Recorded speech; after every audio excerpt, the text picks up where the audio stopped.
ለፍቅር ስል ደራሲ ጎስ፣ ተራኪ ኢናያ። ቻናላችንን ላይክ፣ ሼር፣ ሰብስክራይብ በማድረግ ቤተሰብ ይሁኑ። አብራችሁን ስለሆናችሁ ከልብ እናመሰግናለን። ክፍል 3። እያጋጠመክን ንገረኝ አላልክም? ግን የኔን ታሪክ ሳታቆራርጠኝ ስማኝ። ሁሉንም ታሪኬን ሳልጨርስ በመሃል እንዳታቋርጠኝ አለኝ።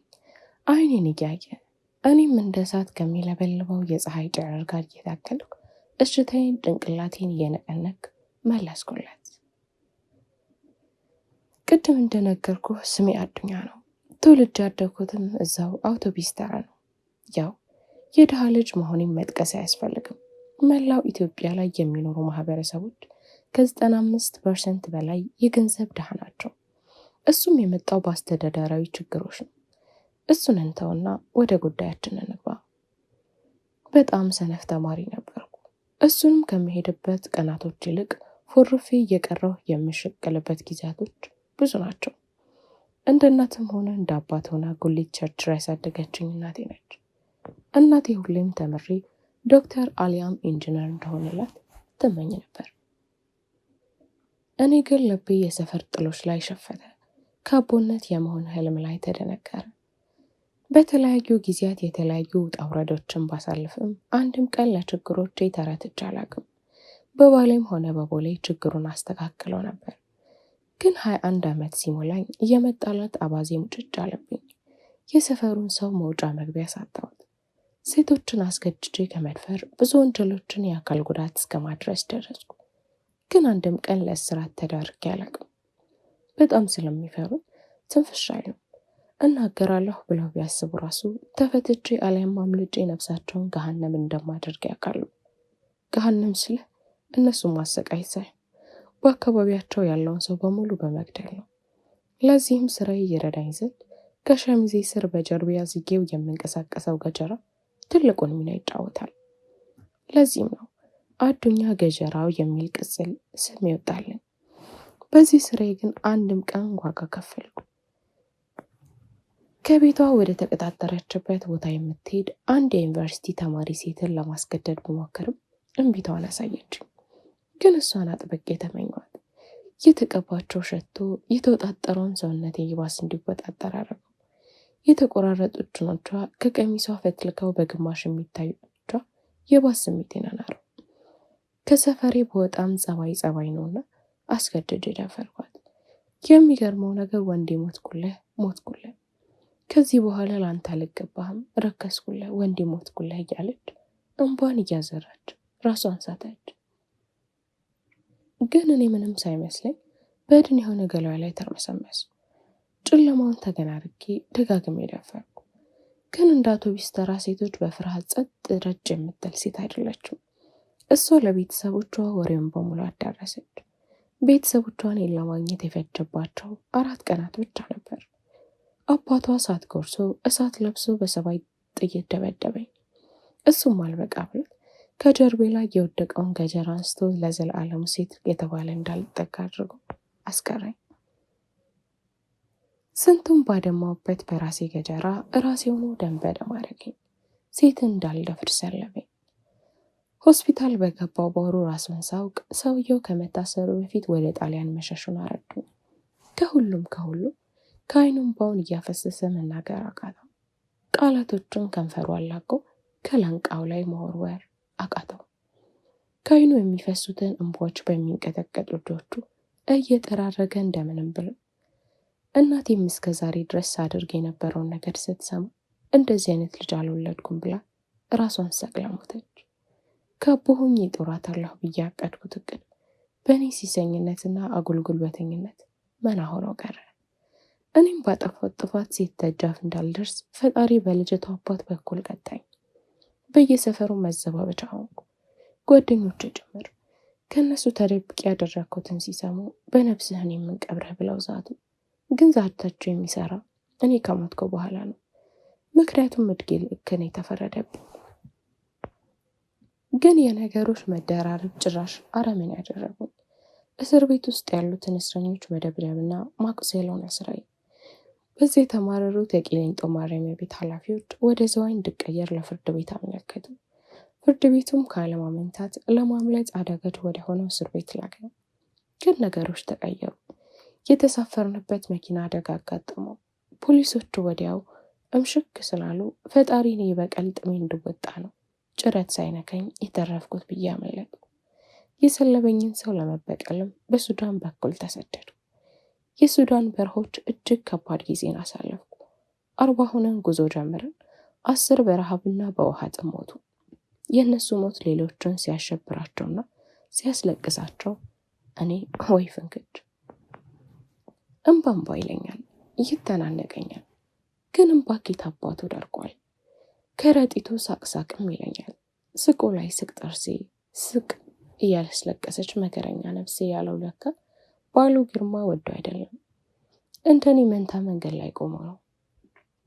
የሰው ልጅ በጨረታ የሚሸጥባት ሊቢያ ስንገባ በበረሃው አሸዋና በጊንጥ ተነድፎ ከሞቱት የተረፍነው 22ታችን ብቻ ነበርን። ከእነዚህ ውስጥም በጣም ቆነጃጅት የሆኑት 4ቱ ሴቶች ደላላው ለወሲብ ንግድ የሚሆን አማላይ ሰውነት አላቸው ብሎ ሸጣቸው። እኔም መጀመሪያ ምንም አልመሰለኝም ነበር።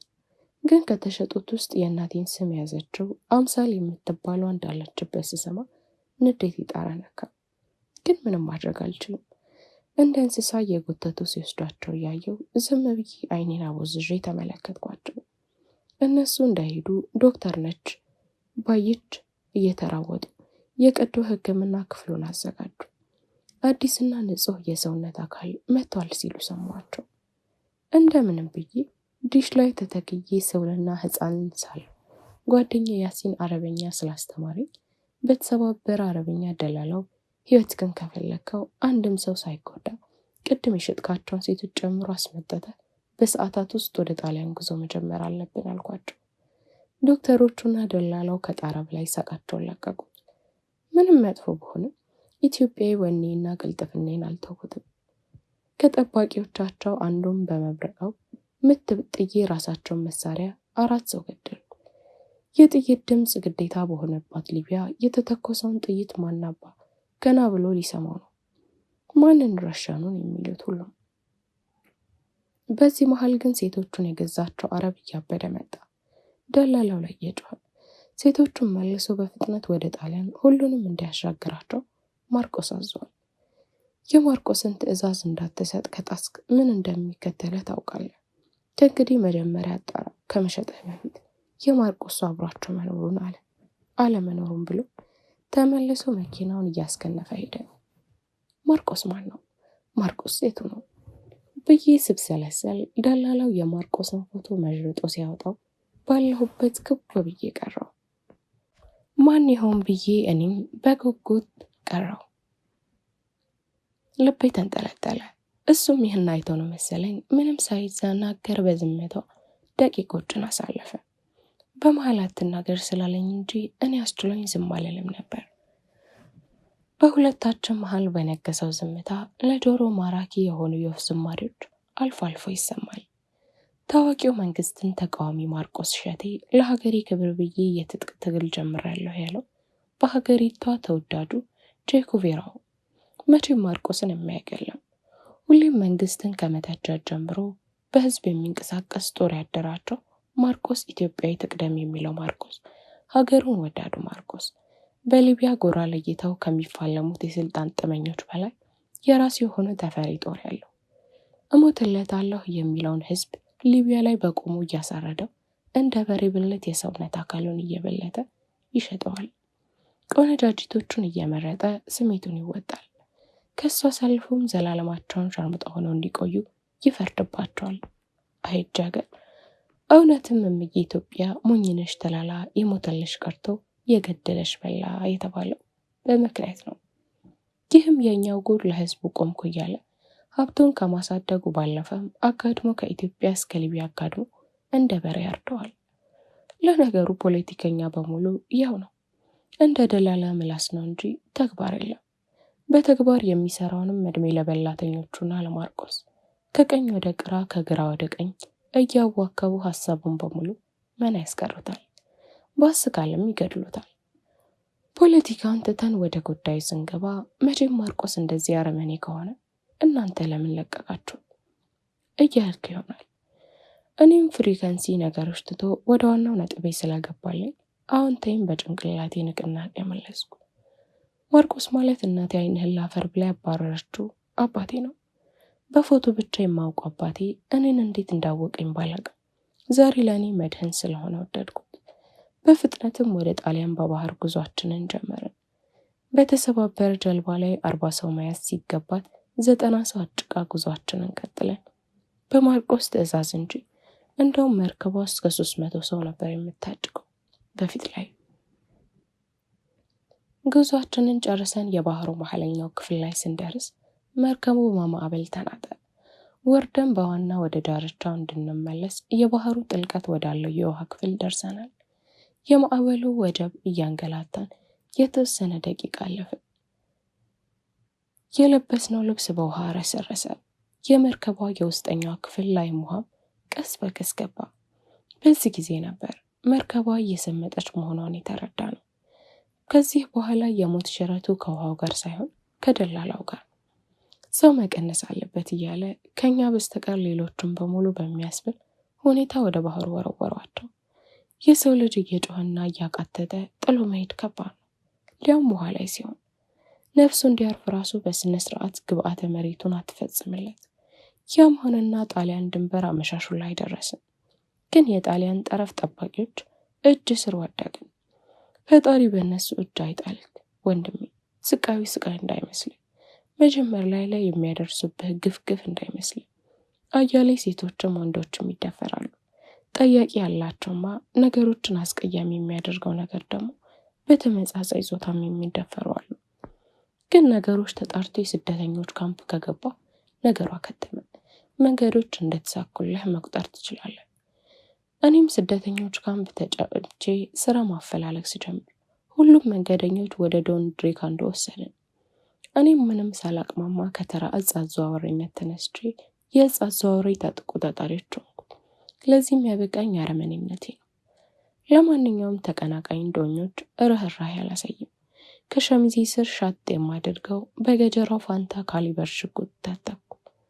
ከስሬ ጎን ለጎን በጥይት የበሳሳኝ ሰው አፈላለግ ነበር። ግን የትም ብፈልገው ላገኘው አልቻልኩም።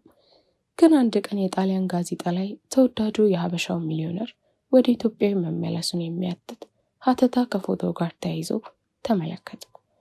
አለቃዬን ዶን ሪካርዶን ጉዳዩን አስረድቼ ወደ ሀገሬ ተመልሼ ሰውየውን እየፈለኩት ነው። ለዚህም ነው ይችን ታክሲ ያስኳት። አንተ ራስህ ታክሲ ውስጥ የገባከው ክትትል ለማድረግ የሚረዱኝን ሰዎች ለማምጣት ስመጣ ነው። ይህን ይመስላል የኔ ታሪክ። ያላለቀ የበቀል ጥሜን ለማወጣትም ያላለቀውን የሰውየውን አድራሻ እየፈለኩ ነው አለኝ። በእንባ የረጠቡ ፊቶቹን እየጠራረገ በቀሉት አይኖቹ በምርመራ አስተያየት አይኖቹን አይኔ ላይ ተከለ። እኔ ግን ፊቴ ምንም አይነት ለውጥ የለም። ይባስ ብሎ በጥላቻ አይነ ተመለከትኩት። ኦፍ ካለ በኋላ አዝናለሁ ወንድም፣ ታሪኬን ስለሰማህ ልገድልህ እገደዳለሁ ሲለኝ በድንጋጤ ክው አልኩ። መናገር አቅቶኝ ተርበተበትኩ። ተነስቼ ለማምለጥ እግሮቼ ከዱ። ኤስኮባር ስትፈልጋት ለነበረች ልጅ እንደ ባለ ሆነልሃለሁ። አለማንም ማሳያት ከፈለገች ነጫጭባ ፈረንጅ አሊያም ጥቀርሻውን ጥቁር እያማረጠች ዘላለሟን ብር እያገኘች ስሜቷ እንድታረጋ አድርግልሃለሁ። ለዛውም ጣሊያን ውስጥ ዲያስፖራ ሾምጣን የማረጋት አታስባለኝ። እየሳቅና ከሽንጧ አብረቅራቂው ሽጉጥ እየመዘዘ የትርቴን ክፉ ሲናገር ድንጋጤ ወደ ድፍረት ተለወጠ። በቅልጥፍና በግራግሬ የያዘውን ሽጉጥ አስጣልኩት። በብርሃን ፍጥነት እንዴትና ከምኔው እንደተነሳ ባላቅም በጫማ ጥፊ ከመሬት ደባለቀ። መሬት በወደቅኩበትም እናት ሀገሬ ጥልሽ እንዴት ናፍቆኝ ነበር መሰልሽ። ከመሳሪያ ጋጋታ በገጀራና በጩቤ ከመጣለት በውጢ ከመናተሩ ብሎ ሽጉጥ ውስጥ የነበረውን ካርታ አውጥቶታለሁ። በዛው ምትክ ከመኪናው ውስጥ ከወንበሩ ስር ያስቀመጠውን ገጀራ ይዞ ወደ እኔ መጠቃት ጀመረ። በዚህ ጊዜ የኔ ስልክ በተደጋጋሚ ይጠራ ጀመር። ግን ስልኬን ከኪሴ የማወጣበት ጊዜ አጣው። በልተነስ እንጂ አፍህን ካልዘጋው ስትል አልነበር እንዴ እያለ ገጀራውን ያወዛውዘው ጀመር። በዚህ ሰዓት የሚታየኝ እናቴን በገጀራ ሲበረቅሰው ሳይሆን ክፍል 29 ውስጥ እየተፈጠረ ስላለው ነገር ነው። ትርቴ በእኔ ላይ ወስለታ ይሆን አሊያም ሉሊት ተሸረበችው ሴራ ነው እያልኩ ስብሰለሰል እንደ አህያ ዘሎ ሄደ። በእግርጫ ረገጠኝ። ወደ ኋላ በቆሜ ተሰረርኩ። ከመቱ በኋላ ቁርጠት አጣደፈኝ። ሰውነቴ በላይ ተዘፈቀ። ትንፋሽም እየተቆራረጠ ሄደ። በዚህ መሃል ዷ የሚል የሽጉጥ ድምፅ ተሰማ። ከቁርጠቁቱ ጋር እየታገልኩኝ እንደምንም ቀና ብዬ ሳይ አዱኛ መኪናውን አስነስቶ በፍጥነት እየዘወረ ሲሸሻየሁት። ፖሊስ ደረሰበት ማለት ነው ብዬ ቀና ስል 2 ተጠምሻ ሰዎች ቆመዋል። ሰላም ይስኮባል ብሎ በአንገቴ ላይ ሲሪንጀር ደቀነብኝ። ከዚህ በኋላ የማስታውሰው ራሴን ሳውቅ ቅድም ካልሰበርኩ እያልኩ ስታገል ከነበረበት ክፍል 29 ውስጥ አልጋ ላይ ተዘርሬ ነበር። ክፍሉ ተዘበራርቋል። ወለሉ ላይ ተበታትነው የተጣሉት ፓንትና የጡት ማስያዦች ይታያሉ። የኔም ሱሪና የመጠጥ ሱሪ ከወለሉ ላይ ናቸው። የማናቸው እነዚህ እያልኩ ስብሰለሰል ወንዴ ፍቅር እባክህ ቀሚሴን ውስጥ ልብሴን ልታቀብለኝ ትችላለህ የሚለው የሉሊት ድምፅ ከሻወር ቤት ተሰማኝ። ከሉሊት ጋር ሌሊቱን ሙሉ አንድ አልጋ ላይ ተኝቼ ነበር። ሉሊት ለምን ወደዚህ እንደላከችኝ አሁን ገና ገባኝ። እኔን ለማጥመድ ነበር። ቢሆንም ግን እዚህ ችግር ውስጥ እሷ ብትዘፍቀኝም ከዛ አረመኔ ነፍሴን ስላታደገችልኝ ምንም ልላት አልፈለኩም።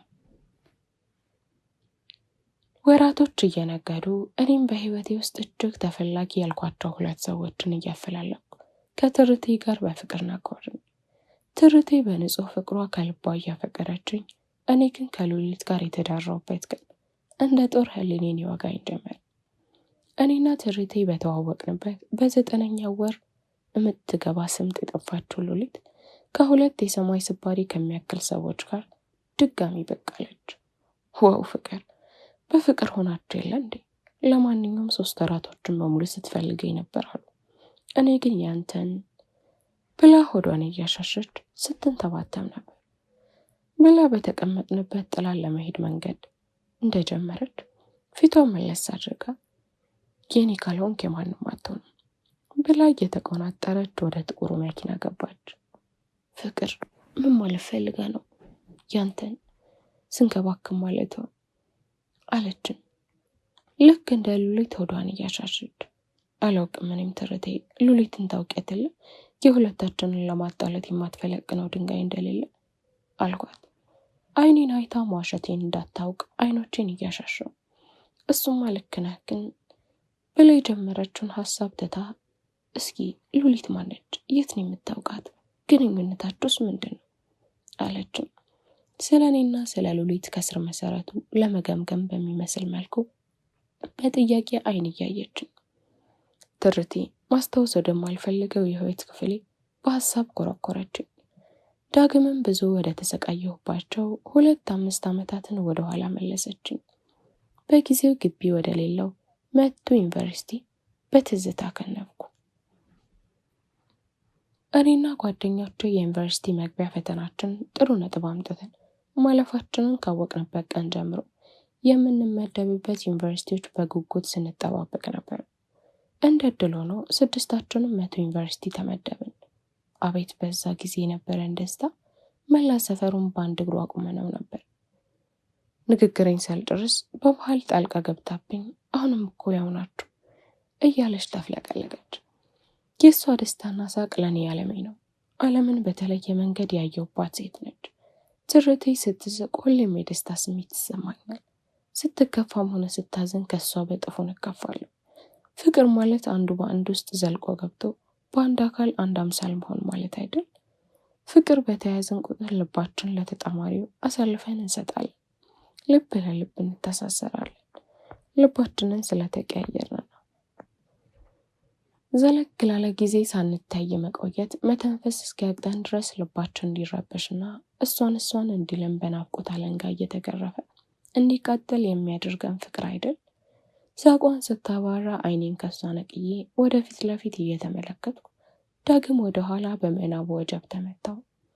ማለቅ የሌለው ወጀብ ባስታወስኩ ቁጥር ህይወቴን ወደ ጠላሁበትና መኖር እስኪያስጠላኝ ድረስ የወጀብ ጥግ ወደማይታወቅበት ማዕበል የተንሰፈሰፍኩበትን ታሪኬን ዳግም ቆሰቆስኩት።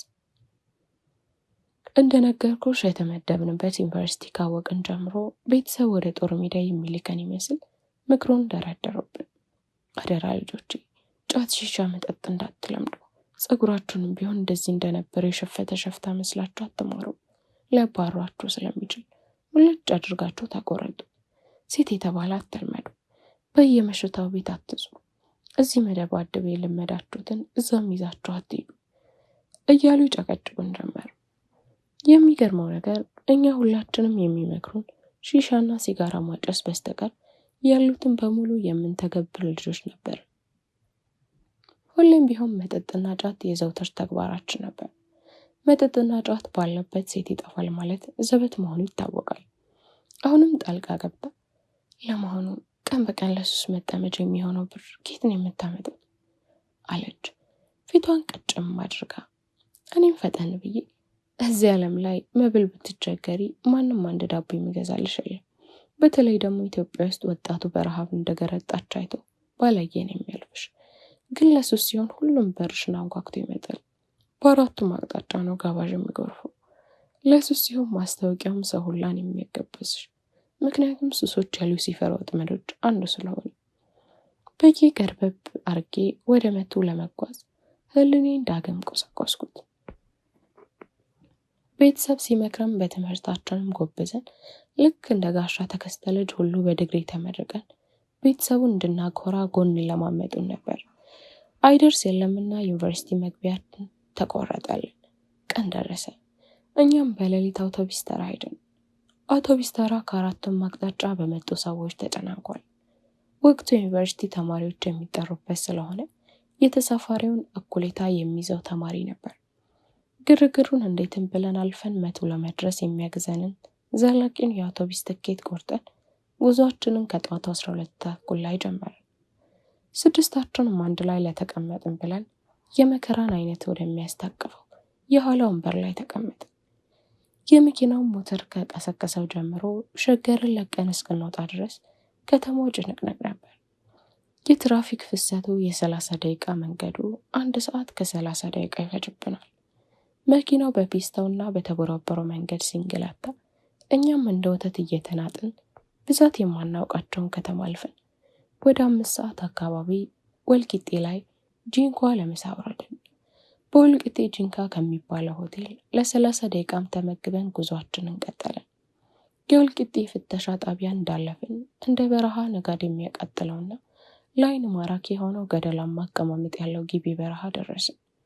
እኛም በቦታው ተደመን በመስኮት እንደተመለከትን እንደ ሕፃን ልጅ አየሁ አየሁ ወንዙን እየተባለ በመደምደም አሳለፍን። በየመንገዱ ዝንጀሮና ጦጣ ከተሳፋሪዎች የሚወረወርላቸው ምግብ እየተሽቀዳደሙ ሲበሉ እያየን ዘና እያለን ከቀኑ 9 ሰዓት ከሩብ አካባቢ ግንባር ቀደም ከነበሩት ከተሞች ከአባ ጆፈራ ሀገር ጅማ ደረስን። ጅማ እንደቀደምት ከተማነቷ እድገቷ አልደመቀም። እድገቷ ወደ ታች የሚያዘግም ነው የሚመስለው። ጅማ ላይ ማረፍ ሲገባም በተሳፋሪውና በሾፌሩ ስምምነት ወደ በደሌ ያመራል። በደሌም የደረስነው ከምሽቱ 1 ሰዓት ስለነበር ማረፊያ ቤት ለማግኘት ብዙ ለፍተናል። በነጋታውም ወደ መቱ የሚያረገውን ጉዞ ተያይዘ ነው ከመናኸሪያው ጥቂት እንደተጓዝን ባለ ጉሪዞን የበደሌ ቢራን ፋብሪካ እንዳለፍን ወደ ፒስታው መንገድ ገባን። ከበደሌ ጀምሮ ትናንሽ ከተሞችን ብናልፍም በጥቅጥቅ ደን የተሸፈነችውን ያዩን ጫካና ከተማ ልብ ይስባሉ፣ ቀልብ ይገዛሉ። እስከ ዛሬም ድረስ የወፎቹ ዝማሬና የዛፎቹ ክብረ ዝማሬ ለዓይን የሚያምረው አረንጓዴው ከለሪ ህልኔ አልወጣም። ይህችን ከተማ አልፈን ወደ መቱ ልንገባ ስንል ድንገት ተሻግሮ ሱዳንን የሚያረሰረሰው የሰር ወንዝን አለፍን። ከረፋዱ 4 ሰዓት ላይ ነው ወደ መቱ ከተማ የገባ ነው። ከኋላ ስለተቀመጥን በእንግልት የዛለው ሰውነታችን እያፍታታን ከመኪናው ስንወርድ የተማሪዎች ተቀባይ የሚል አብረቅራቂ አረንጓዴና ቀይ ሰደር ያረጉት ሰዎች ተቀበሉን። ሰዎቹን በጨዋታ እያዋዙ በመሃል ጣል ያረጓት ነገር እኛ ፍጹም ያልጠበቅነው ነገር ተከሰተ። ዩኒቨርሲቲው ስላለቀ የመምህራኖች ማሰልጠኛ ታጎሩን። ሁላችንም የተመደበልን ዶርም ከተምን። በማግስቱም ለመመዝገብ ወከባ ወደ በዛበት ሬጅስትራር አምርተን በንግግር ከኋላ የነበረው ልጆች ከፊት ተገኝተን በወከባ ተመዘገብን። እንደ አጋጣሚ ሆኖ ፈጣሪ አትለያዩ ሲለን ከጓደኞቼ ጋር አንድ አይነት ዶርምና የኢንጂነሪንግ ፊልድ ነበር የደረሰ። ወራቶችን እየተኩ ሄዱ። ወላጆቻችንን ለማኩራት ተግተን ትምህርታችንን መከታተሉን ቀጠልን። ከዕለታት በአንዱ ቀን ግን ጦርነት የሚጀመርበት ቦምብ ተጣለ። ለዛም በሴቶችና በወንዶች መሃል። ስላት ካፌ ቀበል አድርጋ ማለት ምን አይነት ጦርነት ነው? በምንስ ነው የተጀመረው? አለችኝ። ክፍል 4 ይቀጥላል። ላይክ፣ ሼር፣ ሰብስክራይብ በማድረግ ቤተሰብ ይሁኑ።